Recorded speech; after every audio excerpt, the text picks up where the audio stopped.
నాకు తెలిసిన సినిమాల నుంచి వచ్చినవాడిని, సినిమాలో డైలాగులు చెప్పను నేను. కుత్తుకలు కోసేస్తాం, మిడకాయలు కోసేస్తాం అంటే కోయడానికి మేమేమన్నా చొక్కా ఇప్పి చూపిస్తామా?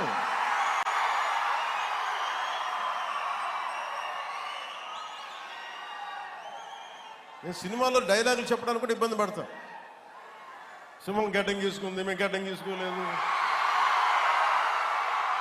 ఈ సరదాగా ఉంటాయి, మిమ్మల్ని చీరప్ చేయడానికో సరదాగా చేయడానికి. నిజంగా గడ్డం గీసుకోవడం ఎంత దరిద్రంగా ఉంటుంది చూడండి, ఆలోచించండి. స్నానం చేయకుండా, మట్టి కొట్టుకుంటా. అంటే ఇవన్నీ ఏంటంటే సినిమాల్లో చెప్పిన డైలాగులు. అవి ఎందుకు చెప్తున్నానంటే సందర్భానుసారంగా చెప్తున్నాను. ఖచ్చితంగా మీరు అద్భుతమైన పాలన చేసి కనుక ఉండుంటే మీరు 11 సీట్లకు వచ్చేవాళ్ళు కాదు. మీరు